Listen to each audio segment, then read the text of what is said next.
Good morning. It's Your Vote Counts, the day before the legislative session. Representative Echols, Jason Dunnington. Let me start with you, Jason. It's an election year. Is that going to impact on how this legislature performs? Well, first of all, I hope everyone enjoyed their snowy weekend at home with their families. And second of all, yes, of course it's going to affect how things take place at 23rd and Lincoln.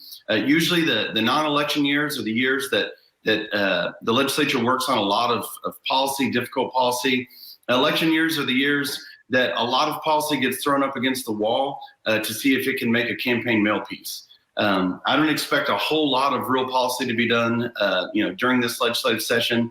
The real hope is that they work hard on a budget and they get out early, and that lets them get out knocking doors and working on re-election. Well, that's a nice hope, Mr. Leader. Is it possible it will happen?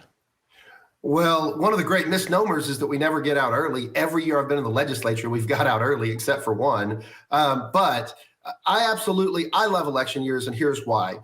We don't own these seats. These seats don't belong to us. I'm a steward for a time in House District 90, along with every other member. What election years do is give you the opportunity to get close to your constituents. So I do think serious policy is going to get done this year. And I think they're going to be thinking about what do their constituents want them to accomplish. That's pushing back on the federal government. That's doing something about medical marijuana. These are the issues helping our healthcare, helping our education system. I think that's what you're going to see this year. And in the House of Representatives, we run every 2 years as the House closest to the people. I think election years are once again getting us ingrained doing the people's business. So I hope it'll be a good thing. Speaking of the people's business, people look at all this money floating around from the feds. Oil prices are up. The question is, are we going to have a flat budget, or is the budget going to increase this year? So when you listen to Chairman Thompson and Chairman Wallace of the Senate and the House Budget Committee, they're putting out the feelers that we're not going to have huge increases this year. We have steady hands in Chairman Thompson, Chairman Wallace. This is not their first budget go around. And under their leadership, we've moved from record deficits to record surpluses. I think you're going to see some targeted increases. I think they're not afraid to spend money when we know what we're getting. I've talked a long time on this show about workforce development. I would like targeted increases to give us more computer scientists, give us more nurses, give us more engineers. But I don't think you're just going to see a spending spree. Nobody wants to go back to the way things used to be 2015, 2016, 17, 18, when we're constantly having deficits. And because you have strong leadership, that doesn't happen anymore. Jason, do you share the optimism of the floor leader? Is this going to be a good year with targeted increases in some areas? Well, I do share what the floor leader has said, in that Chairman Thompson and Chairman Wallace have both been in this position for a number of years. And in a state that has term limits, it's unusual to have this kind of consistency in those positions. So I think the state is in a good place with their leadership.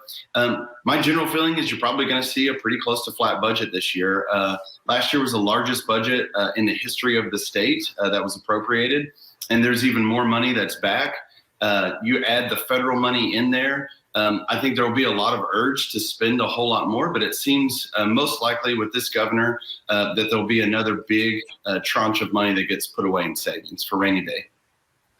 Okay, and he's already kind of tipped his hand. We're going to talk about it in this next segment. What's going to happen with all these marijuana bills? There's a bunch of them. We'll tell you when we get back.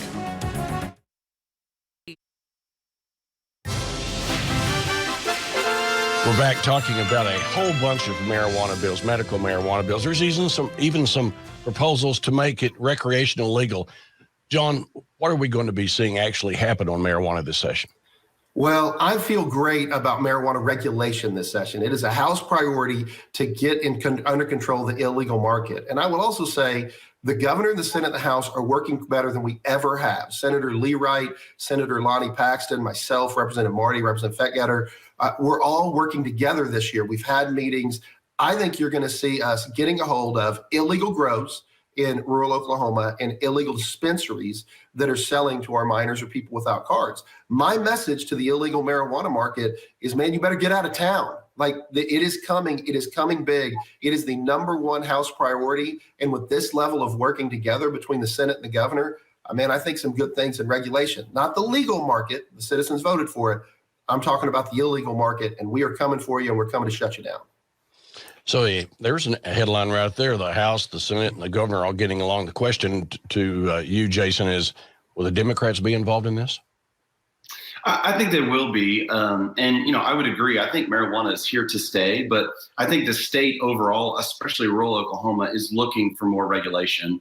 There's been a lot of talk about foreign investment and grows in rural Oklahoma, and that's really upsetting rural Oklahomans. I think you're going to see a number of the rural legislators put forward policy to help rein that in. And there's well over 100 bills that were filed this year that deal with medical marijuana.